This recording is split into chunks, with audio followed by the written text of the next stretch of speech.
روزانہ مفت شناختی کارڈ جاری کریں گے۔ پاسپورٹس میں چپ لگانے کا فیصلہ کیا ہے۔ پاسپورٹ میں چپ لگا کر ای پاسپورٹ کرنے جا رہے ہیں۔ شہریوں کی شکایات بھی دور کی جائیں گی۔ بعد ازاں وفاقی وزیر داخلہ شیخ رشید نے کراچی میں رینجرز ہیڈ کوارٹرز کا دورہ بھی کیا۔ رینجرز حکام نے وفاقی وزیر داخلہ کو کراچی میں امن و امان کی صورتحال اور رینجرز کی جانب سے اٹھائے جانے والے اقدامات سے متعلق بریفنگ دی۔ کراچی کے امن کو یقینی بنانے کے لیے ہر ممکن اقدامات کیے جائیں گے۔ دہشت گردی، جرائم کے سدباب اور امن کی بحالی کے لیے رینجرز کا کردار اہم ہے۔ الیکشن کمیشن آف پاکستان نے واضح کیا ہے کہ فارن فنڈنگ کیس میں اسکروٹنی کمیٹی کی کارروائی عوامی سطح پر نہیں ہو سکتی۔ غیر ضروری اور شواہد کے بغیر تبصروں سے گریز کیا جائے۔ مزید جانتے ہیں اس رپورٹ میں۔ الیکشن کمیشن آف پاکستان نے واضح کیا ہے کہ فارن فنڈنگ کیس میں اسکروٹنی کمیٹی کی کارروائی عوامی سطح پر نہیں ہو سکتی۔ غیر ضروری اور شواہد کے بغیر تبصروں سے گریز کیا جائے۔ فارن فنڈنگ کیس پر ترجمان الیکشن کمیشن نے کہا ہے کہ اسکروٹنی کمیٹی کی فارن فنڈنگ کیس میں کارروائی جاری ہے۔ اسکروٹنی کمیٹی کی کارروائی عوامی سطح پر نہیں ہو سکتی۔ غیر ضروری اور شواہد کے بغیر تبصروں سے گریز کیا جائے۔ اس کیس کی سماعت تمام فریقین کے سامنے ہو رہی ہے۔ اسکروٹنی کمیٹی اپنی جامع سفارشات الیکشن کمیشن کو پیش کرے گی۔ کمیشن کھلی سماعت میں سفارشات دونوں پارٹیوں کو مہیا کرے گا۔ الیکشن کمیشن بغیر کسی خوف یا دباؤ کے میرٹ پر فیصلہ کرے گا۔ خیال رہے گزشتہ روز وزیر اعظم عمران خان کا کہنا تھا کہ فارن فنڈنگ کیس کی اوپن سماعت ہونی چاہیے۔ چیلنج کرتا ہوں foreign funding case T V پر براہ راست دکھایا جائے۔ فارن فنڈنگ کیس میں پارٹی سربراہوں کو بٹھا کر کیس سننا چاہیے۔ سیاسی فنڈ ریزنگ صرف تحریک انصاف نے کی۔ اوورسیز پاکستانیوں کے بھیجے گئے ترسیلات زر سے ملک چلتا ہے۔ سابق وزیر اعظم بے نظیر بھٹو اور سابق صدر مملکت آصف علی زرداری کی صاحبزادی بختاور بھٹو زرداری کی شادی کی تیاریاں عروج پر پہنچ گئی ہیں۔ اس حوالے سے بلاول ہاؤس کراچی توجہ کا مرکز بنا ہوا ہے۔ مزید جانتے ہیں اس رپورٹ میں۔ سابق وزیر اعظم بے نظیر بھٹو اور سابق صدر مملکت آصف علی زرداری کی صاحبزادی بختاور بھٹو زرداری کی شادی کی تیاریاں عروج پر پہنچ گئی ہیں۔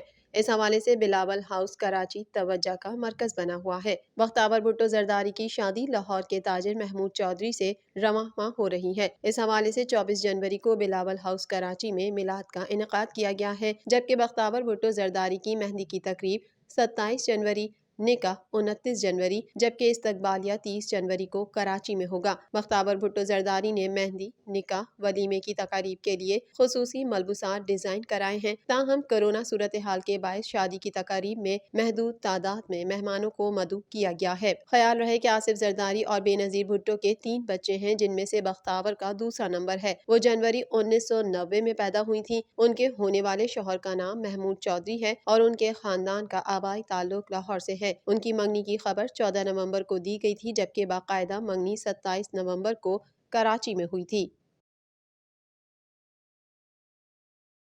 موسم سرما میں پہلی بار دنیا کی دوسری بلند ترین چوٹی K2 سر کرنے والے غیر ملکی کوہ پیماؤں کی ٹیم اسلام آباد پہنچ گئی۔ دنیا کی 14 بلند ترین چوٹیوں میں سے 13 کو موسم سرما میں سر کیا جا چکا تھا۔ مزید جانتے ہیں اس رپورٹ میں۔ موسم سرما میں پہلی بار دنیا کی دوسری بلند ترین چوٹی K2 سر کرنے والے غیر ملکی کوہ پیماؤں کی ٹیم دارالخلافہ اسلام آباد پہنچ گئی۔ کوہ پیماؤں کی ٹیم قومی ایئر لائن کے ذریعے اسکردو سے اسلام آباد پہنچی۔ کوہ پیماؤں کی ٹیم میں 11 نیپالی اور 2 برطانوی شہری شامل ہیں۔ خیال رہے کہ دنیا کی 14 بلند ترین چوٹیوں میں سے 13 کو موسم سرما میں سر کیا جا چکا تھا اور صرف K2 دنیا کی واحد چوٹی تھی جو موسم سرما میں سر نہیں کی گئی تھی۔ نیپالی کوہ پیماؤں نے تاریخ رقم کرتے ہوئے رواں برس یہ کارنامہ سر انجام دیتے ہوئے تاریخ رقم کر دی ہے۔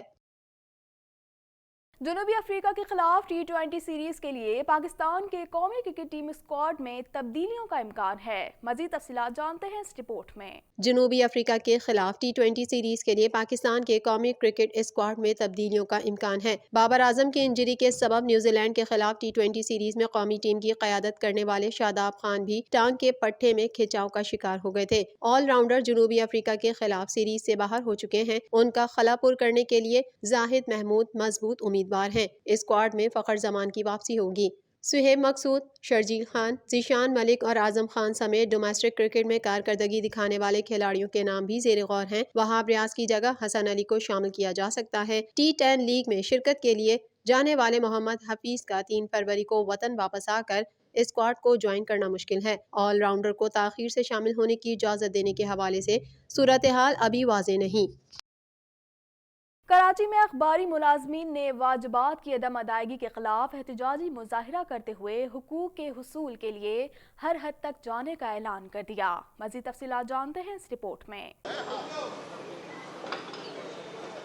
جمیل چیمبر میں واقع ITNE کی عدالت کے باہر عوام دی نیوز ڈیلی نیوز کے ملازمین کے احتجاج سے خطاب کرتے ہوئے مقررین نے کہا کہ اخباری ملازمین کے واجبات کی وصولی کی درخواستوں کی سماعت اچانک کراچی کے بجائے اسلام آباد مقرر کرنا انصاف کا قتل اور ملازمین کو ذہنی اذیت میں مبتلا کرنے کے مترادف ہے۔ اس موقع پر فہیم صدیقی نے کہا کہ UJ روزانہ عوامی دی نیوز ڈیلی نیوز اور دیگر اخباری ملازمین کے حقوق کی جدوجہد میں قدم قدم پر ساتھ ہے۔ اخباری مالکان نے ملازمین کے واجبات ادا نہ کر کے ظلم کی انتہا کر دی ہے۔ ملازمین بے روزگاری کی وجہ سے فاقہ کشی کا شکار ہیں۔ محمد امتیاز خان فاران کا کہنا تھا کہ جنگ گروپ کے ہر مشکل وقت میں یہی ملازمین ان کے حق میں احتجاج کرتے تھے، آج یہ اپنے واجبات کے لیے پریشان ہیں۔ تو وہ واجبات کے لیے یہاں پہ ہیرنگ چل رہی تھی، اچانک پتہ یہ لگا کہ اسلام آباد، پہلے تو تاخیر ہوئی، پھر اب پتہ لگا کہ آج ہیرنگ اسلام آباد رکھ دی۔ جو ملازمین نہیں ہیں، ملازمتوں پہ نہیں ہیں، وہ اسلام آباد کا سفر کیسے کریں گے؟ دارا ظفر نے کہا کہ جس طرح غیر قانونی طریقے سے انتظامیہ نے ملازمین کو برطرف کیا، اسی طرح آج چیئرمین ٹریبیونل نے مقدمے کی سماعت کراچی کے بجائے اسلام آباد مقرر کر کے ملازمین کے ساتھ دھوکا ہے۔ ITNE کی ہم چاہتے ہیں کہ کراچی میں سماعت ہو، انہوں نے جو ہے وہ اسلام آباد میں سماعت رکھ دی ہے، تو غریب ملازمین کس طرح کہ اسلام آباد میں جا کے اپنی کہ سماعت پیشی کریں گے۔ اطہر جاوید صوفی نے کہا کہ انتظامیہ کی ملی بھگت سے چیئرمین ITNE نے سماعت اسلام آباد میں رکھ کر غریب ملازمین کو اذیت کا شکار کیا ہے۔ غریب ملازمین بے روزگاری میں اسلام آباد کا خرچہ کیسے برداشت کر لیں گے؟ 70 لوگ 80 لوگ یہاں سے اچانک اسلام آباد کیسے جائیں گے؟ جو لوگ پہلے ہی 2 سال سے مشکلات کا شکار ہیں، بے روزگار ہیں، ان کے اوپر اضافی بوجھ ڈالنے کی ایسی کوشش کی گئی تاکہ انصاف کی فراہمی ممکن نہ ہو۔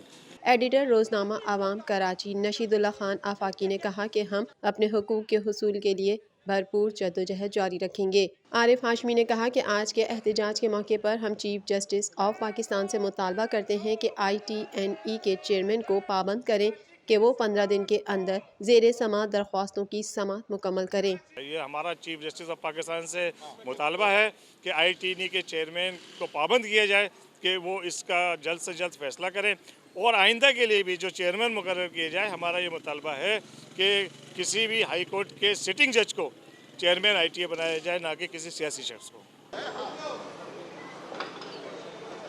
مزید خبریں بھی بلیٹن کا حصہ ہوں گی مگر اس بریک کے بعد۔